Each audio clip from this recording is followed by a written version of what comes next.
तो हेलो विद्यार्थी, आप लोग कैसे हैं। जैसे आपको पता है कि हम मध्य प्रदेश चाहे स्टेट लेवल एग्जाम या कोई भी नवीनतम जानकारी हो हम आपको ज़रूर देते हैं। तो आप स्क्रीन पर देख पा रहे होंगे, आज हम आपके लिए मध्य प्रदेश के 10वीं कक्षा के विद्यार्थियों के लिए हम जानकारी लेकर आए हैं।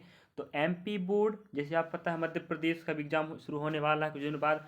तो 10वीं कक्षा में लागू रहेगा बेस्ट 5 योजना। इसमें क्या होता है, आप 6 विषय के एग्जाम देते हैं जिसमें से आपको बेस्ट 5 जिनमें से 5 अगर विषय जिसमें अच्छा आप स्कोर किए हो तो उन पाँचों का नंबर ऐड करके आपका रिजल्ट बनाया जाता है। ठीक है, उसके बारे में हम पूरा जानकारी पढ़ते हैं डिटेल से। अगर 10वीं के विद्यार्थी हैं या आप 9वीं पढ़ रहे हैं तो या आप अभिभावक हैं तो भी देख सकते हैं। ठीक है, कि आपके विद्यार्थी के लिए सरकार ने क्या किया है या एमपी बोर्ड ने क्या किया। चलिए देखते हैं। जो देख पा रहे इसके ऊपर बोर्ड ने किया था खत्म, मतलब कहने का मतलब है बेस्ट 5 योजना पहले नहीं चल रही थी, फिर चलाया गया।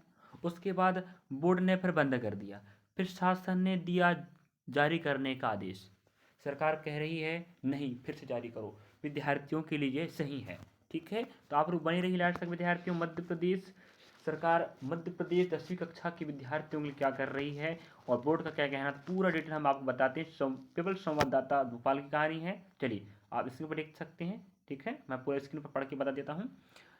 एमपी बोर्ड के गणित और अंग्रेजी में कमजोर स्टूडेंट के लिए अच्छी खबर है। जैसे आप पता है कि विद्यार्थी अधिकांश गणित या अंग्रेजी में कमज़ोर होते हैं। 10वीं वाले आप होंगे तो ज़रूर देखिएगा। ठीक है, और आप अभिभावक हैं तो भी आप देखें, क्योंकि आपके बच्चे 10वीं क्लास पढ़ते होंगे या आप 9वीं पढ़ रहे हैं या आप टीचिंग कर रहे हैं तो ज़रूर देखें और विद्यार्थियों को आप बताएंगे भाई, है कि नहीं। चलिए, तो गणित और अंग्रेजी में कमज़ोर स्टूडेंट के लिए अच्छी खबर है यह है कि 10वीं में बेस्ट 5 योजना लागू रहेगी।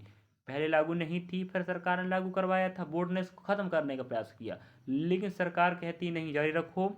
सोमवार को स्कूल शिक्षा विभाग के उप सचिव प्रमोद सिंह ने इस आशय के आदेश जारी कर दिए।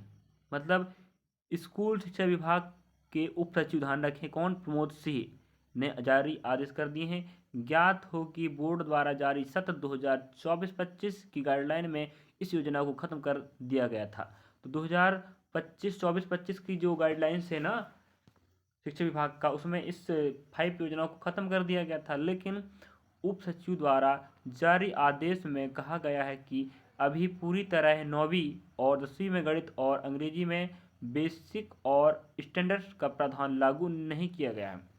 इससे पूरी तरह लागू होने के बाद रुक जाइए थोड़ा सा, बेस्ट 5 पद्धति को समाप्त किया जाएगा। इसका मतलब क्या है, 9वीं 10वीं में बेसिक और स्टैंडर्ड का प्रावधान लागू नहीं किया गया। अगर लागू हो जाएगा तो बेस्ट 5 क्या हो जाएगा, समाप्त हो जाएगा, अभी जारी रहेगा। आदेश के अनुसार कक्षा 9वीं में सत्र 2024-25 एवं 10वीं में सत्र 2025-26 तक बेस्ट 5 पद्धति लागू रखा जाएगा। तो अभी तक ध्यान रखें विद्यार्थियों, 9वीं विद्यार्थियों के लिए भी फायदा अभी 2024-25 तक लागू रहेगा और 10वीं वाले विद्यार्थियों के लिए 2025-26 तक योजना क्या रहेगी, लागू रहेगी। ठीक है, तो आप लोग समझ सकते हो, अभी 1 साल और है आपके लिए बेस्ट 5, उसके बाद ख़त्म हो जाएगा। तो मत सोचिएगा। फिर कक्षा 9वीं में 2025-26 और 10वीं में 2026-27 में बेस्ट 5 पद्धति समाप्त की जाएगी, समझे। तो 2025-26 में 9वीं का समाप्त हो जाएगा, उसके बाद 10वीं समाप्त होगा 26-27 में। तो अभी आपके पास टाइम रखा है, ठीक है, 2 साल मान लो। तो इस डेट तक आप बेस्ट 5 का फायदा ले सकते हैं, इसके बाद नहीं ले सकेंगे। ठीक है, चलिए, तो पूरा जानकारी विद्यार्थी तो बने रहिए लास्ट तक। बीच बीच में आपको देख के भागना नहीं, सुन के नहीं भागना है, लास्ट तक बने रहिए, आपको जानकारी बहुत फायदेमंद मिलने वाली है। 10वीं कक्षा विद्यार्थियों के लिए बहुत अच्छा जानकारी है, बेस्ट 5 कब तक लागू रहेगा और कब तक फायदा मिलने वाला है। ठीक है, चलिए, तो क्या है बेस्ट 5 पद्धति, आप जाने बेस्ट 5 पद्धति क्या है। ठीक है, पूरा जानकारी देखिएगा। बोर्ड का द्वारा 10वीं में 6 विषयों की परीक्षा ली जाती है, जैसे मैं पहले बताया था ना, बोर्ड कक्षा होती है जिसमें 6 विषय की परीक्षा होता है। इनमें से बेस्ट 5 पद्धति के तहत छात्र की के जिन 5 विषयों में अधिक नंबर होते हैं उसके अनुसार गणना कर रेल तैयार किया जाता है। यदि छात्र 6 में विषय में फेल भी है तो पूर्णांक में पास माना जाता है। कहने का मतलब है, यदि छात्र 6 में 6वें विषय में फेल भी है, ठीक है, मतलब छठे विषय की बात हो, मतलब जो आपके पास 6 विषय होते हैं, 6 में से किसी एक विषय पर फेल भी है तो उससे पूर्णांक में पास माना जाता है, ठीक है, क्योंकि उसका जोड़ा ही नहीं जाएगा, पहली बात है कि नहीं, कहने का मतलब ये, ठीक है, ये नियम रहता। अब देखिए, अब बोर्ड ने क्यों खत्म किया था वो जानते हैं। इसलिए बोर्ड ने खत्म की थी योजना, समझें कि बेस्ट 5 योजना सरकार ने तो चालू करवाया था, बोर्ड ने माना था, फिर बोर्ड ने उसको खत्म करने सोचा और खत्म किया। अब देखिए, बेस्ट 5 पद्धति लागू होने से अधिकांश कमजोर छात्रों ने गणित और अंग्रेजी पढ़ना ही बंद कर दिया था। भाई फायदा तो हो रहा करके विद्यार्थी हैं, कह रहे भाई कौन पढ़े भाई, है कि नहीं।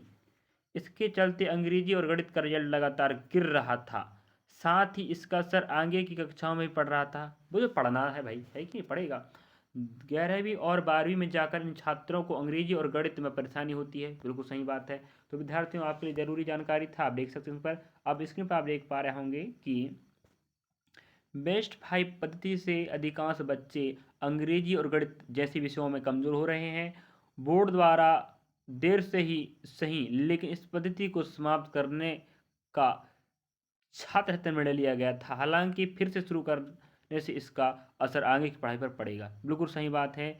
अब जी हमारे कौन है, रमाकांत रमाकांत पांडे शिक्षाविद जी कहते हैं, बिल्कुल सही कह रहे हैं। रमाकांत पांडे जी का कहना है, बिल्कुल सही कहना है भाई, बेस्ट 5 के चक्कर में तुम गणित और अंग्रेजी में विद्यार्थी पढ़ ही नहीं रहे, पहली बात है कि नहीं, तो भाई बिगड़े ना, आगे पढ़ाई में हालत खराब होगा पहले विद्यार्थियों का। अब देखिए, के डी त्रिपाठी मतलब सचिव हैं आपके माध्यमिक शिक्षा मंडल बोर्ड के, मतलब एमपी बोर्ड के, ठीक है।